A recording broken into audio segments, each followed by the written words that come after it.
अरे दोस्तों आइए सीखते हैं बिहार बोर्ड 2026 के मैथ के मॉडल सेट के 21वां ऑब्जेक्टिव को। दोस्तों आप यहां देख रहे हैं यह 2026 के मॉडल सेट के 21वां सवाल है। यदि 3 के पावर x प्लस वाई बराबर 3 के पावर x माइनस वाई बराबर √27 है तो y का मान है ए में क्या दिया है 1, बी में क्या दिया है 0, सी में क्या दिया है 1/2 और डी में क्या दिया है 3/2। दोस्तों डिस्क्रिप्शन में क्या किया है प्लेलिस्ट लगा दिया है।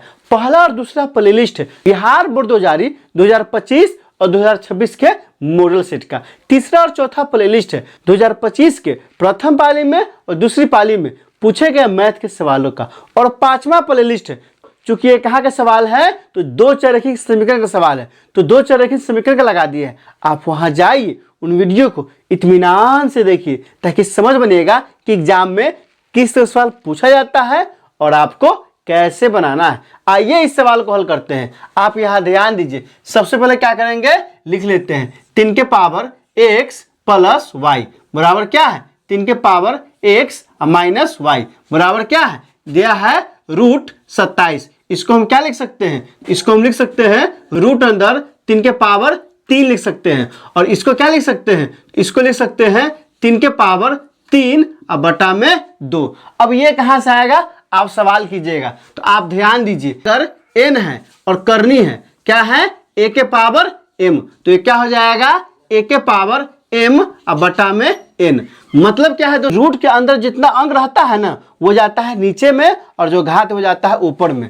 अगर ये दिया है तो इस रूप में लिख सकते हैं जरूरत पड़ने पर और इस रूप में दिया है तो इस रूप में लिख सकते हैं जरूरत पड़ने पर। आप इसको जहन में बैठा लीजिए। इसलिए चूंकि रूट का मतलब क्या है 2 रहता है 2 से अधिक होता है 3 4 5 6 तो इसमें दिया रहता है 3 4 5 तो मतलब क्या है 2 है तो 3 चला गया ऊपर और 2 आ गया बटा में इस रूप से इस रूप में बदल दिए। अब यहां से क्या हो जाएगा तो अब यहां से हो जाएगा 3 के पावर x प्लस वाई बराबर 3 के पावर x माइनस वाई बराबर 3 के पावर 3 अब बटा में 2। अब यहाँ ध्यान देना है कि सबका आधार समान है तो आधार समान होता है ना तो घात क्या होता है बराबर होता है। कैसे होता है अगर a के पावर m बराबर हो a के पावर n तो यहाँ से क्या हो जाएगा m बराबर n होगा। आधार समान होता है तो घात क्या होता है बराबर होता है। यह घात घातांक का नियम है। इसलिए यहां से क्या हो जाएगा x प्लस वाई बराबर x माइनस वाई बराबर क्या आ जाएगा 3 बटा में 2 आ जाएगा। अब यहां से क्या करेंगे अब यहां से समीकरण बनाएंगे क्या x प्लस वाई बराबर 3 बटा में 2 यह हो जाएगा समीकरण 1 और यहां से क्या हो जाएगा x माइनस वाई बराबर 3 बटा में 2 ये क्या हो जाएगा समीकरण 2 हो जाएगा।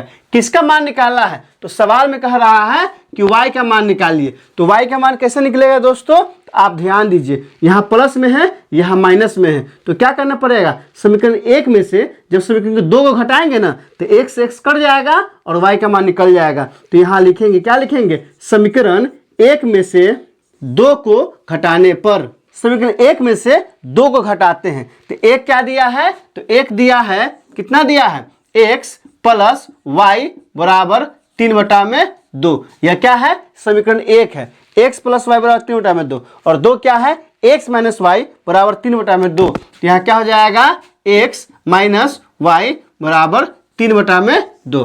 अब क्या करेंगे घटाना है ना तो नीचे का चिन्ह बदल जाएगा यह क्या हो जाएगा माइनस यह x कट जाएगा और यह क्या है 3 बटा में 2 प्लस में है और नीचे क्या है माइनस में ये कट जाएगा और एक क्या हो जाएगा 2y बराबर क्या आ गया इधर 0 आ गया तो यहाँ से y बराबर क्या आ जाएगा 0 बटा में 2 बराबर क्या आ गया 0 तो y का मान क्या निकल गया 0 निकल गया जो किस ऑप्शन में दिया है तो ऑप्शन नंबर ए में नहीं दिया है ऑप्शन नंबर बी में दिया है तो 21 का ऑप्शन नंबर बी हो जाएगा। दोस्तों इसमें कहीं कोई दिक्कत है आप कमेंट करके हमें बता सकते हैं। क्या आपने सीख लिया कमेंट करके बताइए इंतजार रहेगा। वीडियो अच्छी लगी हो तो लाइक कीजिए मेरे चैनल को सब्सक्राइब कीजिए ज़्यादा से ज़्यादा शेयर कीजिए। बहुत बहुत शुक्रिया।